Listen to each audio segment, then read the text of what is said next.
तो लोग भी दोस्तों YouTube पे देख रहे हैं, एक मर्तबा आप लोग वीडियो को लाइक कर दीजिएगा, और अगर आपने चैनल को सब्सक्राइब नहीं किया है तो जरूर सब्सक्राइब कर लेंगे। शुरू करते हैं। कहा जा रहा है कि जबान सीखने के दौरान तलबा को बोलते वक्त अपने तलफ्फुज पर एतमाद नहीं रहता। इस मुश्किल पर काबू पाने का एक तरीका है, गलती होते ही उसकी इस्लाह कर लेना, क्लासरूम में बुलंद आवाज से पढ़ना, किसी माहिर की मदद से बोलने की खामियों को दूर करने के लिए खुसूसी मशक़ें कराना, क्लासरूम में खेल जैसी मशक़ें कराना जिनमें तलबा एक दूसरे से बातें करें। दोस्तों सबसे पहले इस क्वेश्चन में आप समझें क्या कहा जा रहा है। इस क्वेश्चन में यह कहा जा रहा है कि बच्चा जब जबान सीखता है तो उस सीखने के दौरान तलबा को बोलते वक्त अपने तलफ्फुज पर एतमाद नहीं रहता।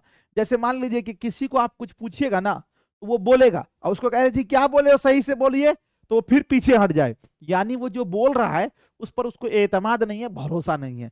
तो इसका मतलब क्या हुआ, जब किसी चीज पर एतमाद यानी कॉन्फिडेंस नहीं है तो वो कॉन्फिडेंस कैसे आएगा। तो दोस्तों जब हम ज्यादा इस्तेमाल करेंगे लफ्जों को तो और वो बढ़ जाएगा। कहते हैं ना कि जिस हमारा पक्ष में कमी हो उसको अगर और प्रैक्टिस किया जाए और प्रैक्टिस किया जाए तो वो धीरे धीरे मजबूत हो जाता है। वैसे ही जैसे अगर बहुत सारे लोग ऐसे होंगे जो कभी उर्दू पेडागोजी का अलिफ भी जिंदगी में नहीं पढ़े होंगे, लेकिन जब वो सीटेट का फॉर्म भरते हैं, यहां प्रैक्टिस करते हैं, बार बार प्रैक्टिस करते हैं, बार बार अधिगम आमोजिश अर्जन इक्तिसाब तहसील है ना, ये सब सुनते हैं तो एग्जाम में अच्छा खासा नंबर ले आते हैं। पता ही चला कि जो चीज कमी है अगर उसकी तैयारी कर ली जाए तो वो दुरुस्त हो जाती है। तो यहां पर भी क्या करा है कि उसके अंदर खुद एतमादी नहीं है। तो खुद एतमादी कैसे आएगा, और भी बोलने से आएगा। तो पहला है कि गलती होते ही उसकी इस्लाह कर लेना। अगर मान लीजिए कि कोई बच्चा ऐसा है जिसकी गलती हो, फौरन इस्लाह कर दिया जाए तो उसके मन में एक हेजिटेशन आता है, वो जो बोलना चाहेगा उसको वो खुलकर नहीं बोल पाएगा। इसलिए हमें ऐसे काम नहीं करना है।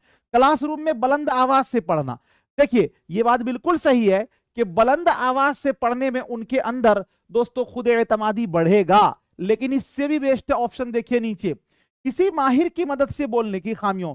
देखिए उसके लिए कोई माहिर के पास जाने की जरूरत नहीं है, बल्कि अगर आप अपने हमजोलियों के साथ खेलेंगे बोलेंगे तो आपको बोलना आ जाएगा। क्लासरूम में खेल जैसी मशकें कराना जिनमें तलबा एक दूसरे से बातें करें। दोस्तों एक दूसरे से जब वह बात करेगा तो यहां पर क्या होगा, ग्रुप में काम करेगा। वो आपने पढ़ा होगा कि बच्चे जो सीखते हैं वो कैसे सीखते हैं, समाजी तामुल यानी SI, यानी कि दोस्तों सामाजिक अंतःक्रिया से बच्चे जल्दी सीखते हैं। किसने दिया था, लेवायुगोत्स्की ने ये सिद्धांत दिया था जे, तो ये आपने पढ़ा है। इसीलिए इसका जो है ऑप्शन नंबर जो है आपका डी वाला क्या हो जाएगा, राइट हो जाएगा। अगला क्वेश्चन आपके स्क्रीन पर है, कहा जा रहा है कि जबानदानी की मुंदरजा झैल सलाहियतें, जबानदानी की मुंदरजा झैल सलाहियतें किस तरतीब में बआसानी हासिल की जा सकती है। सुनना बोलना पढ़ना लिखना, बोलना सुनना पढ़ना लिखना, सुनना बोलना लिखना पढ़ना, सुनना पढ़ना बोलना लिखना। यानी ये कह रहे हैं कि आपको अगर जबान के महारत को अगर उसको आपको ये करना है तो किस तरतीब में। दोस्तों हमने आपको बताया था कि जबान की महारत है यानी कि लैंग्वेज स्किल जो है वो कुल 4 है। कौन कौन सा भाई, LSR और W, है ना, बताए थे।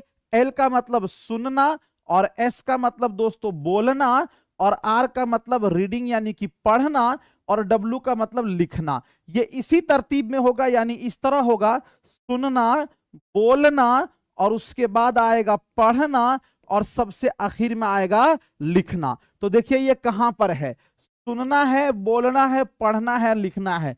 यही वाला आपका सही होगा, ऑप्शन नंबर ए वाला आपका राइट हो जाएगा। अरे भाई इसमें सुनना पढ़ना पहले आ गया है, डी नहीं होगा ना, देख रहे हैं, सुनने के बाद बोलना होना चाहिए, ये पढ़ना आ गया, ये गलत हो जाएगा। यहां पर बोलना पहले आ गया, ये गलत हो जाएगा। अच्छा यहां पर सुनना है, बोलना है, लेकिन लिखना पहले आ गया है, ये वाला भी गलत हो जाएगा। इसीलिए ऑप्शन नंबर ए वाला आपका राइट हो जाएगा। अगला क्वेश्चन आपके स्क्रीन पर है कि बातचीत के दौरान कौन कौन सी 2 अमल साथ साथ चलते हैं। पहला है सुनना और देखना, पढ़ना और सुनना और बोलना, और दोस्तों सुनना और हंसना। बातचीत का मतलब क्या होगा? तो बातचीत का मतलब होगा वार्तालाप। वार्तालाप का मतलब हुआ कि कोई ए व्यक्ति है, कोई बी व्यक्ति है, तो दोस्तों ए बोलेगा तो बी सुनेगा, और जब बी बोलेगा तो ए सुनेगा। तो गोया कि ये बोला तो ये सुना, और ये बोला तो ये सुना। तो दोस्तों इसके अंदर क्या क्या आएगा?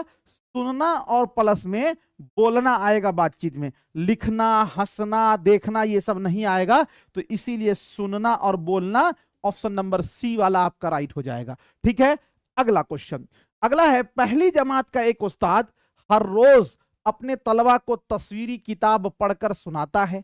किताब का मौजू, मुसन्निफ का नाम और किताब के आगे और पीछे के सफहात पढ़कर सुनाता है और इस पर बातचीत करता है। इस तरह वो खानदगी के किस अहम पहलू को उजागर कर रहा होता है? हुरूफे तहज्जी को, छुपे हुए तसव्वुरात को, तफहीम को और लफ्जों की पहचान को। 7 नंबर क्वेश्चन का क्या होगा राइट आंसर? देखिए क्या कहा जा रहा है दोस्तों, आपको यह कह रहा है कि पहली जमात का जो एक उस्ताद है वो हर रोज अपने तलबा को तस्वीरी किताब पढ़कर सुनाता। तस्वीरी किताब का मतलब देख जानते हैं, जैसे आप देखे होंगे 1 क्लास के बच्चे का या LKG UKG के बच्चे का इतनी बड़ी बुक होती है, लंबी चौड़ी, और उसमें सिर्फ ए बना होता है इस तरह एक साइड में, अब बाकी एक बड़ा सा जो है ना वो एप्पल बना होता है इस टाइप का बड़ा सा, वो तस्वीरी किताब है। तो कह रहा है कि बच्चे से हर रोज वो अपने तलबा को तस्वीरी किताब पढ़कर सुनाता है कि तुम सुनो ABCD, जैसे हम लोग बच्चे को पढ़ाते हैं। किताब का मौजू, मुसन्निफ का नाम और किताब के आगे और पीछे के सफहात पढ़ के किताब के बारे में बताता है कि बाबू ये उर्दू की किताब है, ये अंग्रेजी की किताब है, ये हिंदी की किताब है, इसको फलां ने लिखा है, ये भी बताता है, आगे पीछे भी और को पलटा के बताता है। इस पर बातचीत करता है, इस पर जो है ना वो बच्चे से बातचीत भी करता है। अच्छा ए जानते हो, अच्छा ये अच्छा एप्पल है तो ये ए होगा ना, अच्छा ये जग है तो ये जे होगा ना, यानी वो उस पर बातचीत भी करता है। इस तरह वो खानदगी के किस अहम पहलू को उजागर कर रहा होता। अगर हम ये कहते हैं हुरूफे तहज्जी, तो हुरूफे तहज्जी तो अलिफ से लेकर या ही तक है ना, वो तो आगे पीछे पलट रहा है, तस्वीर भी दिखा रहा है, तो ये आपका नहीं होगा। कहते हैं तफहीम, तफहीम का मतलब होता है समझना। दोस्तों यहां पे समझने वाली बात नहीं है, वो तो दोस्तों क्या कहते हैं उसके बारे में भी चर्चा करता है कि उस किताब को किसने लिखा, इसलिए ये भी आपका कट जाएगा। लफ्जों की पहचान, लफ्जों की पहचान अगर होती तो ये बताता है कि अलिफ बा त्या, यही पढ़ाता ना, लेकिन इसमें तो ये लिखा हुआ है कि मुसन्निफ का नाम बताता है, किताब के आगे पीछे के सफात सुनाता है, उस पर बातचीत करता है, तो ये छपे हुए तसव्वुरात को वाज़ेह करता है। छपे हुए तसव्वुरात का मतलब जानते हैं?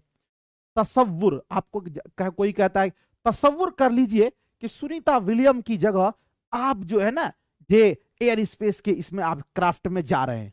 तसव्वुर का मतलब मान लेना, और जो चीज छपी हुई है उसके बारे में चर्चा करना ही छपे हुए तसव्वुरात को जाहिर करना है। तो ये दोस्तों वही चीज तो कर रहा है ये, इसीलिए आपका ऑप्शन नंबर बी वाला आपका राइट हो जाएगा। ठीक है, चलिए अगला क्वेश्चन दोस्तों आपके स्क्रीन पर है। एक प्राइमरी टीचर तालिबे इल्मों को सुनने की महारतों की नशोनुमा को फरोग दे सकती है। कह रहे कि एक जो है प्राइमरी टीचर जो है वो तालिबे इल्मों के सुनने की महारत, क्या चीज का? सुनने की महारत की नशोनुमा। नशोनुमा का मतलब होता है कि सुनने की जो कैपेसिटी है उसको बढ़ाना, उसको डेवलप कैसे कर सकती है?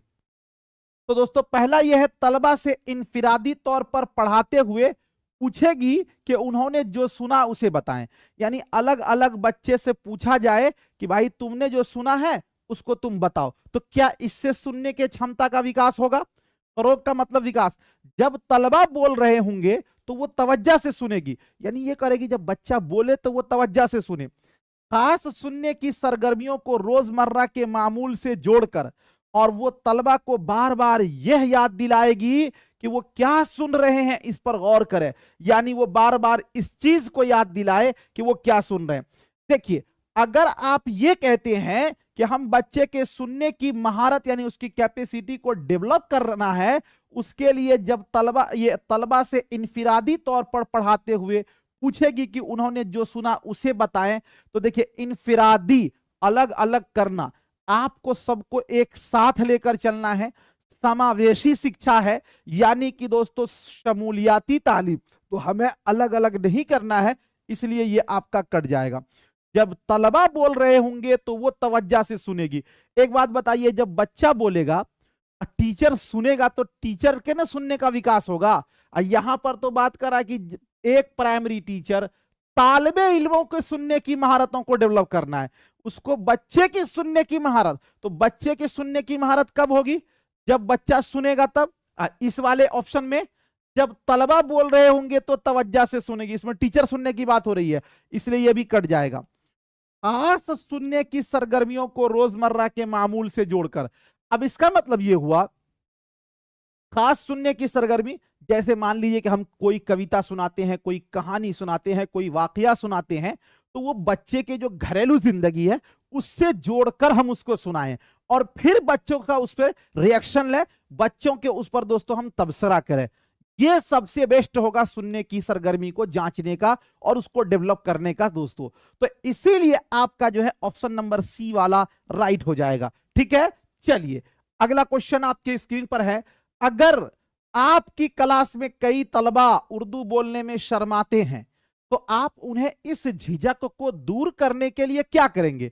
मान लीजिए हमारे क्लास में हैं और अल्हम्दुलिल्लाह हमारे जीएस ऑनलाइन में जितने भी लोग हैं इसमें 95% लोग ऐसे बाहुनर हैं जो कि दोस्तों ऐसी सोहबत में रहकर आए हैं कि वो उर्दू टाइपिंग में कभी लिखने की जहमत भी गवारा नहीं करते हैं। वो सिर्फ और सिर्फ उर्दू का पैर हाथ तोड़ के एक्सीडेंट करके इमरजेंसी हालत में इंग्लिश में ही लिखते हैं। ठीक, ये रोना तो हम हमेशा रोते हैं और आपकी नौकरी भी हो जाएगी तो आप अपनी आदत से बाज नहीं आएंगे जी। तो दोस्तों अब इसमें यह कह रहा है कि अगर आपकी क्लास में कई तलबा उर्दू बोलने में शर्माते हैं, उर्दू बोलने में अगर कोई शर्मा रहा है तो आप उन्हें इस झिझक को दूर करने के लिए क्या करेंगे? ये कह देंगे कि ये तलबा के बाद बोलेंगे, माने हम कह देंगे कि तुम सबके बाद बोलो, इससे नहीं होगा दोस्तों। क्लास में सादा मौजूआत देंगे ताकि ये तलबा बगैर तैयारी के उन पर बोल सके। उन्हें इस जबान में जाती कोचिंग देंगे और दो दो तलबा उनके छोटे ग्रुपों को लिखने और उसे पढ़ने का मौका देंगे।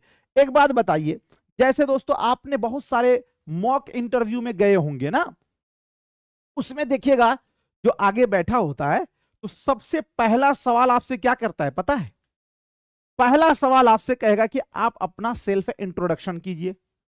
अब इंट्रोडक्शन एक ऐसा चीज है कि इसके बारे में सारे जितने भी बच्चे हैं सब अपना इंट्रोडक्शन दे सकते हैं कि मेरा नाम फला है, मेरे वालिद का नाम ये है, मेरा जो है पसंदीदा चीज ये है, मेरा घर यहाँ है, मैं यहां से बिलोंग करता हूं। यानी दोस्तों ये एक सादा मौजू हुआ जिस पर सारे लोग बोल सकते हैं। लेकिन अगर आपको एक कोई खास मौजू दे देगा तो उस पर सब लोग नहीं बोल सकते हैं। अगर कोई बच्चा शर्मा रहा है तो हम उसको एक ऐसा टॉपिक दे दें कि उस पर बगैर तैयारी के बोल ले तो उस पर सब बोलेगा, कुछ ना कुछ तो बोल ही देगा। तो जाहिर सी बात है कि अगर वो शर्मा रहे हैं तो ये कह दें कि एक तलबा के बाद बोलना, तो जी नहीं, ये आपका गलत होगा। इसके अंदर दोस्तों निगेटिविटी है। क्लास में सादा मौजूआत देंगे। ये जो सादा मौजू है मतलब कि उसको फ्री टॉपिक्स देंगे।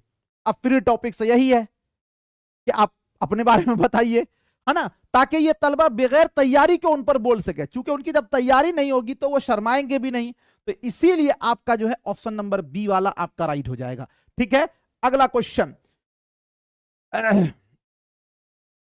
क्लासरूम में बुलंद खानी के दौरान एक तालिबे इल्म तलफ्फुज की गलतियां करता है। उस्ताद को चाहिए कि बुलंद खानी का मतलब होता है कि आवाज से पढ़ना। तो जब एक बच्चा आवाज से पढ़ता है और उसमें वो गलती करता है तो वैसी कंडीशन में उस्ताद को क्या चाहिए? गलत तलफ्फुज के लिए उसे डांटे, उसे क्लासरूम कभी बुलंद खानी का मौका न दे, मिसालों के जरिए उस लफ्ज के तलफ्फुज को दुरुस्त करे, उसे समझने और दूसरे तालिबे इल्म को पढ़ने के लिए कहेंगे। एक बात बताइए, आपको कहीं पढ़ने का मौका मिले और आप कुछ गलती कर दो, आपको बैठा दे 10 बच्चे के सामने, तो आपके मन में क्या गुजरता है? उफ, क्यों खड़ा कर दिए हमको? होता है ना, थोड़ा सा हेजिटेशन होता है। तो हमें ऐसा नहीं करना है। ये कहना कि दोस्तों उसको डांटना, ये निगेटिव वर्ड है। उसे कभी भी मौका नहीं देना, यह भी निगेटिव वर्ड है। अच्छा, ये उसे समझने और दूसरे तालिब इल्म को पढ़ने के लिए कह देंगे, यह भी निगेटिव है। हाँ, जिस बच्चे की जिस वर्ड में तलफ्फुज में गलती है उसको हम अलग से एक आउट मिसाल भी देकर हम दोस्तों उसको समझा सकते हैं और उसको दुरुस्त कर सकते हैं। तो मिसालों के जरिया उस लफ्ज के तलफ्फुज को दुरुस्त करे, ये बिल्कुल सही है। तो ऑप्शन नंबर जो है सी वाला आपका क्या हो जाएगा, राइट हो जाएगा। ठीक है, अगला क्वेश्चन। उस्ताद अपने तालिब इल्मों से कहता है कि मजमूई ख्याल जानने के लिए मतन पर एक तायराना नजर डालें। इस तरह वो पढ़ने की किस हिकमत अमली पर तवज्जो मरकूज कर रहा है?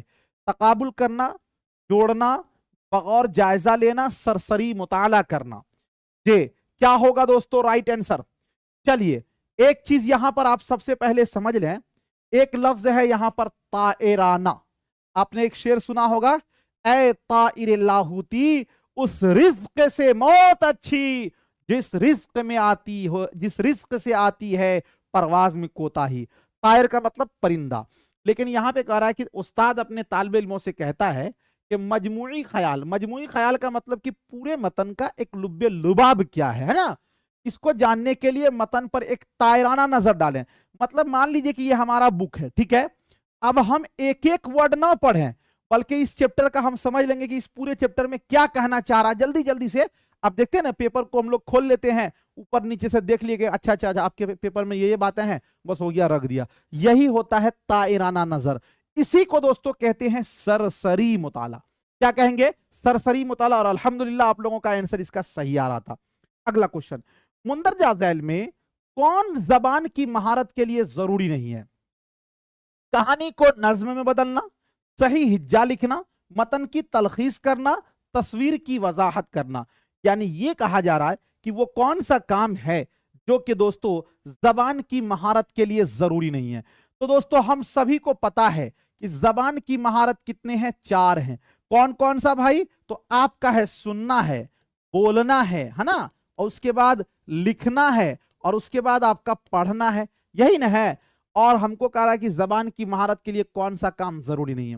पहला यह है कि कहानी को नज्म बदलना। आपने कहीं पढ़ा, भाई हमें कहा गया कि सुनने का विकास करना है, बोलने का विकास करना है, पढ़ने का विकास करना है, लिखने का विकास करना, और ये कहीं नहीं कहा गया कि हर कहानी को आप नज्म में बदलिए। ये महारत में नहीं है। अच्छा, सही हिज्जा लिखना, तो सही हिज्जा लिखने से क्या होगा? आपका लिखने का विकास होगा, तो ये बिल्कुल सही है।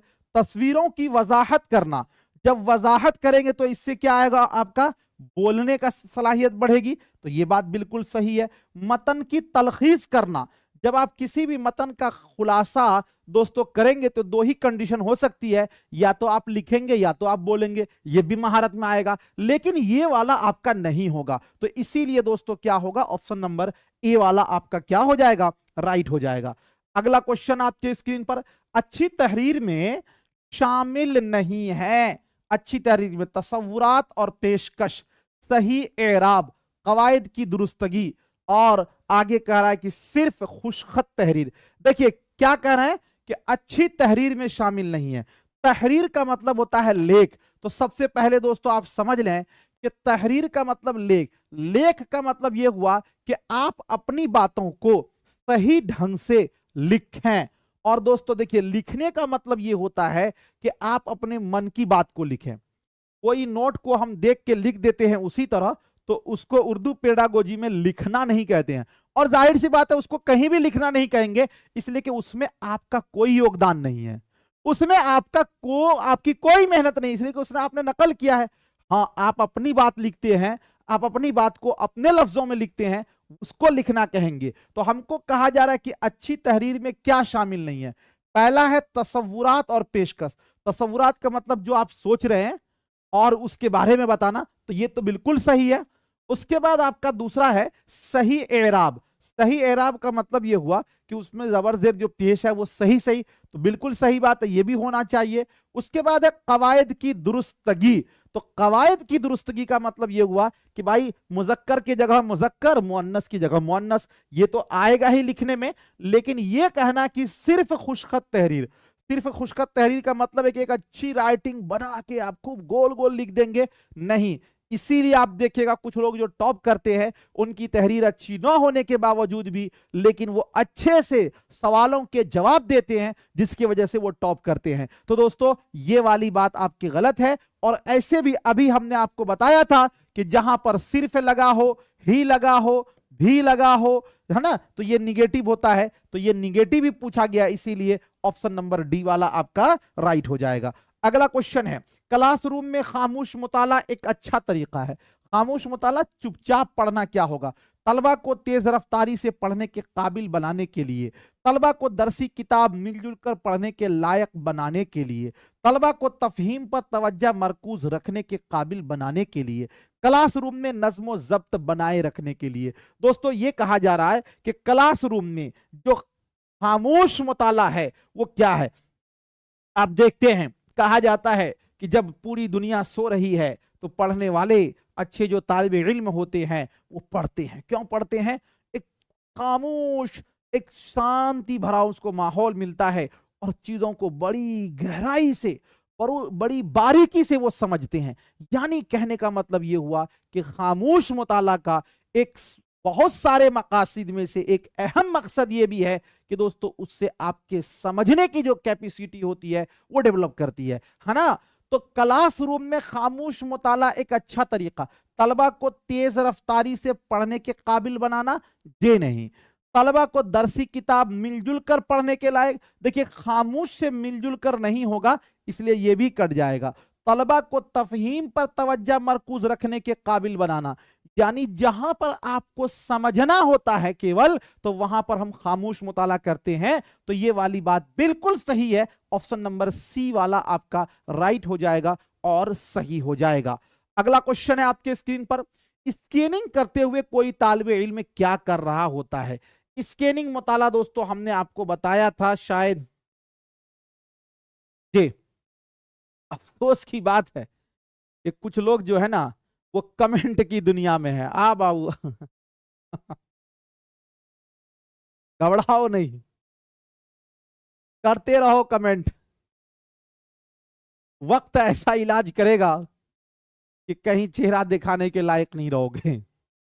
घबराते क्यों हो? सारा कमेंटबाजी वक्त बतला देगा। चलिए, हमने आपको बताया कि स्कैनिंग का मतलब क्या होता है भाई। स्कैनिंग का मतलब होता है खोजबीन करना। जैसे आपको कोई सूत्र खोजना हो, कोई ट्रिक खोजना हो, कोई तारीख पैदाइश, तारीख वफात, वो स्कैनिंग मुताला में आता है। तो कह रहा है कि स्कैनिंग करते हुए कोई तालिबे इल्म क्या कर रहा होता है। जे तो पहला है मालूमात को तरतीब देने की गर्ज से किसी तहरीर को समझने के लिए पढ़ना, यानी किसी चीज को हमको तरतीब देना है उसके लिए स्कैनिंग होता है नहीं। जरूरी और मुनासिब मालूमात को पढ़कर तहरीर में लाना, देखिए ये तो ठीक था कि जरूरी और मुनासिब मालूमात को हासिल करना, लेकिन ये कहा जा रहा है कि इसको तहरीर में लाना। भाई तहरीर में लाना मुताला में नहीं आएगा, ये भी कट जाएगा। किसी तहरीर की गैर जरूरी तफसीलात को नजरअंदाज करके उसमें पेश करदा मखसूस मौजुआत की निशानदेही करने के लिए उस पर गहरी निगाह डालना। आप जैसे मान लीजिए कि पूरे बुक में किताब छपी हुई है, आप गैर जरूरी तफसीलात यानी जो आपके लिए नहीं है आप उसको छोड़ दे रहे हैं, जो आपके काम की चीज है आप उसी को पढ़ रहे हैं। यही तो हुआ आपका स्कैनिंग मुताला जो हमने आपको बताया था। तो दोस्तों इसीलिए आपका ऑप्शन नंबर सी वाला क्या हो जाएगा? राइट हो जाएगा। ठीक है, चलिए अगला क्वेश्चन आपके स्क्रीन पर है। एक खुलासा लिखने के लिए दो महारतें जरूरी हैं, वो है हर्फ रब्त इस्तेमाल करना, सही इबारत लिखना, अल्फाज के बजाय इस्तिलाहात का इस्तेमाल करना, मतन को अपने अल्फाज में दोबारा लिखना, मुतरादिफ अल्फाज का इस्तेमाल करना, मतन के छोटे और बड़े निकात की शनाख्त करना और मरकजी ख्याल को समझना। कह रहे हैं कि हमको अगर एक खुलासा लिखना हो, खुलासा का मतलब जानते हैं? समरी। समरी का मतलब सारांश यानी कि शॉर्ट। कोई भी कहानी कविता है तो दोस्तों उसको अगर आपको खुलासा लिखना होगा तो उसके लिए दो महारतें आपको चाहिए। तो क्या क्या? किसी भी कहानी का अगर आप खुलासा लिखेंगे तो सबसे पहले तो ये चाहिए कि उस कहानी को आप समझे हो, एक तो ये चाहिए। उसके बाद दोस्तों आपको यह चाहिए कि उस कहानी के छोटे बड़े निकात जो पॉइंट्स हैं वो भी आपको समझ में आने चाहिए। तो इसीलिए यह कहना कि हरफे रब्त इस्तेमाल करना और सही इबारत लिखना, जी नहीं। अल्फाज के बजाय केवल इस्तेलाहात का इस्तेमाल करना, यह भी नहीं होगा। मतन को अपने अल्फाज में दोबारा लिखना, मुतरादिफ अल्फाज का इस्तेमाल करना लिखा हुआ, इसलिए यह नहीं होगा। लेकिन यहां देखिए, मतन के छोटे और बड़े निकात की शनाख्त करना और मरकजी ख्याल को समझना। चूंकि आप खुलासा कब लिख पाएंगे, जब उसके मरकजी ख्याल को समझ पाएंगे। तो इसीलिए इसका क्या होगा, ऑप्शन नंबर डी वाला जो है वो आपका राइट हो जाएगा। अगला क्वेश्चन है, पढ़ने से कबल की सरगर्मियों का क्या मकसद होता है? पुरलुत्फ आमोजिश के तजर्बात फराहम करना, नए अल्फाज सिखाना, तलबा की मालूमात में इजाफा करना, सबक में दिलचस्पी पैदा करना। पढ़ने से कबल की सरगर्मी, जैसे आप देखते हैं ऑफलाइन में भी है, ऑनलाइन में, जैसे हम लोग आते हैं तो पूछते हैं कि मैं निशात अहमद आप तमाम लोगों का स्वागत करता हूं, वेलकम करता हूं आपके अपने यूट्यूब चैनल जीएस ऑनलाइन पर। बताइए मेरी आवाज़ जा रही है, मंजिल की जुस्तजू है। फिर आपसे पूछे कि आप लोग ठीक ठाक हैं और अल्हम्दुलिल्लाह आज का ये क्लास बहुत अच्छा होगा, ऐसा होगा वैसा होगा, बताते हैं ना। थोड़ी देर के लिए कुछ लोग ये क्या यही सब चलता रहता, अरे आए आदमी शुरू कर दे। या कोई भी आपने देखा होगा कि दोस्तों आते हैं तो पहले वो कुछ अपना एक मोमेंट बनाते हैं, माहौल बनाते हैं, डायरेक्ट एन बेआईन ही बात को नहीं रखते। तो ऐसा क्यों होता? ये पढ़ने से कबल का काम है, क्योंकि ये एक माहौल बनाने का काम करता है। जब तक माहौल नहीं बनेगा तब तक आप सीख नहीं पाएंगे। तो दोस्तों पढ़ने से कबल की जो सरगर्मी है, इससे क्या होगा कि सबक में दिलचस्पी पैदा होगी आपकी। क्योंकि जब माहौल बनेगा तभी तो आप पढ़िएगा, और जब माहौल नहीं बनेगा तो आप तो पढ़िएगा नहीं, ऐसे ही आवारागिरी करिएगा। तो दोस्तों पढ़ने से कबल की सरगर्मियों का मकसद क्या है कि दोस्तों सबक में दिलचस्पी पैदा करना। इसीलिए ऑप्शन नंबर डी वाला आपका राइट हो जाएगा। ठीक है, चलिए अगला क्वेश्चन आपके स्क्रीन पर है कि किसी मजमून की तफहीम के दौरान वो हिस्सा जहां मुख्तसर खुलासा अहम तरीन मालूमात के साथ बिला किसी तकरार के पेश किया जाता है, पाया जाता है। तारुफ में, इख्तितामिये में, पैराग्राफ में और वस्त में। देखिए वस्त का मतलब होता है दरमियान, दरमियान का मतलब बीच, और तारुफ का मतलब होता है पहले, यानी जहां पर इंट्रोडक्शन है ना। अब उसके बाद देखिए पैराग्राफ का मतलब हो जाएगा दरमियान में, इख्तितामिये का मतलब होता है आखिर, समझ लीजिए आखिर में। ठीक है, अब समझिए यहां पर क्या कह रहा है कि किसी मजमून की तफहीम के दौरान, यानी कोई मजमून है, अगर आप उसको समझना है तो वो हिस्सा जहां मुख्तसर खुलासा अहम तरीन मालूमात के साथ बिला किसी तकरार के पेश किया जाता, वो कहां पाया जाता? मुख्तसर जो खुलासा होता है दोस्तों वो कहां होता है? आप एनसीईआरटी, एससीईआरटी कोई भी बुक आप देखेंगे तो मुख्तसर खुलासा, अरे भाई एक बात समझो, मुख्तसर खुलासा लिखा रहता है, शॉर्ट समरी, सारांश लिखा रहता है। तो दोस्तों वो कहां होता है? समरी हो या सारांश हो या खुलासा हो, वो कहां होगा? वो आखिर में होगा, जाहिर सी बात है। यहां पे लिखा हुआ कि किसी मजमून की तफहीम के दौरान वो हिस्सा जहां मुख्तसर खुलासा अहम तरीन मालूमात के साथ बिला किसी तकरार के हो, तो वो दोस्तों जाहिर सी बात है वो इख्तितामिये में होता है, आखिर में होता है। देख लीजिएगा किताब, अगर आपने नहीं देखा कोई भी किताब उठा के देख लीजिएगा, जो दोस्तों समरी होता है, सारांश होता है, वो आखिर में होता है, दरमियान में नहीं होता है, पहले नहीं होता है। ठीक है, तो इसलिए ये आपका ऑप्शन नंबर बी वाला राइट होगा। और ध्यान रखिए भाई, पढ़ने पर आपका कोई साथी आपको काम नहीं आएगा, आपका काम आएगा कि आपका रिजल्ट हो जाएगा तो आप आगे बढ़ जाइएगा। सुनी हुई बात के माना को हम कितने तरह से समझते हैं, ये मैंने बताया भी था, 1, 3, 2 और 4 तरीके से। यानी जब हम किसी बात को सुनते हैं तो दोस्तों हम इसको 2 तरीके से समझते हैं। एक समझते हैं लफ्जों की बुनियाद पर, लफ्जों की बुनियाद पर, और दूसरा समझते हैं साबका मालूमात पर। दूसरा समझते हैं साबका मालूमात। एक तो है कि जो लफ्ज हमको बताया जा रहा है उस लफ्ज की बुनियाद पर हम पहचान लेते हैं कि भाई क्या कहा जा रहा है। जैसे आपसे कहा जाए प्लीज बराए मेहरबानी थोड़ी देर के लिए शांत हो जाइए। तो आपने यहां लफ्जों की बुनियाद पर आप समझ गए। और आपसे कहा जाए अलविदा, तो अब आप समझ जाइएगा, अच्छा अच्छा, अलविदा का मतलब है कि सर इस क्लास को आप एंड कर रहे हैं, यानी खत्म कर रहे हैं। या आपसे ये कहा जाए कि दोस्तों हम आप बैठे हुए हैं, कहा जाए कि बाजार चलिए, तो अब बाजार क्या, जो हम लोग पहले बात किए होंगे उसी आधार पर कि कौन सा बाजार जाना। ऐसा नहीं है कि हम लोग जो अमेरिका का बाजार पहुंचेंगे, बात समझ रहे हैं। तो हम किसी भी चीज के जो सुनी हुई बात के माना को दो तरीके से समझते, एक लफ्जों की बुनियाद पर, दूसरा साबका मालूमात यानी कि पूर्व की ज्ञान पर। तो इसीलिए आपका होगा ऑप्शन नंबर सी वाला क्या हो जाएगा, राइट हो जाएगा। अगला क्वेश्चन आपके स्क्रीन पर है कि उर्दू में जुमले की तरतीब किस तरह होती है। फेल, मफऊल, इस्म, इस्म मफऊल फेल, और फेल मफऊल इस्म, फेल इस्म मफऊल। देखिए हम एक लिखते हैं और आप एक चीज ये समझ लें, उर्दू में जिस तरह जुमला लिखा जाता है उसी तरह अंग्रेजी में भी होता है। जैसे देखिए हम लिख दें यहां पर जैद को अकरम ने मारा। अब एक ये लिख देते हैं, इसको हम एक नंबर देते हैं। दूसरा हमने लिखा अकरम ने जैद को मारा, इसको हम 2 नंबर दे देते हैं। ठीक है, आपको अभी समझ में आ जाएगा कि आप कैसे लिख रहे हैं। तीसरा हम यहां पे लिखते हैं मारा जैद को अकरम ने। ठीक है, चौथा हम दे देते हैं ने मारा जैद को अकरम। तो अब बताइए इसमें से कौन सही है, 1 2 3 4 कौन सही है। तो आप सभी लोग, कुछ लोग देखिए इसको तो कट कर दीजिएगा कि मारा जैद ने अकरम को, ये कट कर दीजिएगा, ये वाला भी कट कर दीजिएगा आप लोग। लेकिन कुछ लोग इसमें कंफ्यूजन करेंगे कि जैद को अकरम ने मारा ये सही है या अकरम ने जैद को मारा।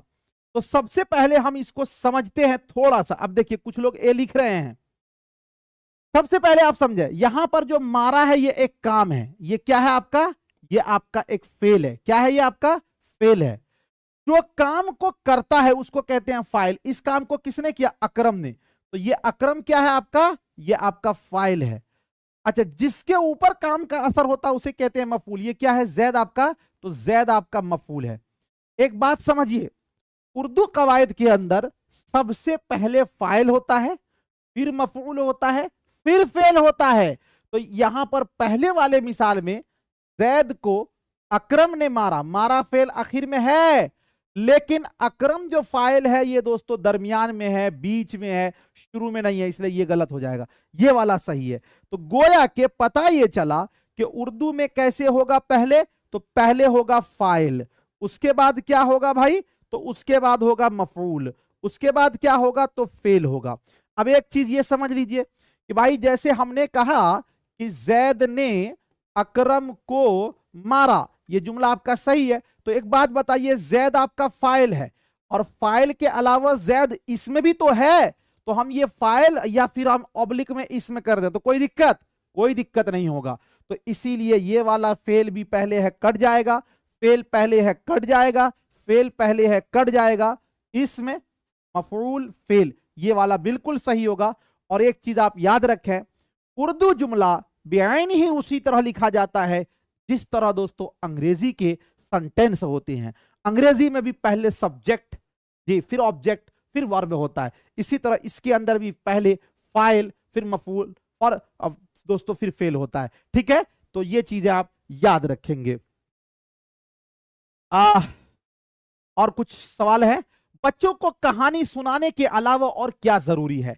कहानी पढ़वाना, कहानी याद करवाना, कहानी सुनना, हूबहू कहानी कहलवाना। देखिए हम अगर बच्चे को कहानी सुनाते हैं तो उसके अलावा और क्या जरूरी है। याद तो करवाना निगेटिव वर्ड है, हूबहू कहानी को कोई नहीं सुना सकता, ये भी निगेटिव वर्ड है।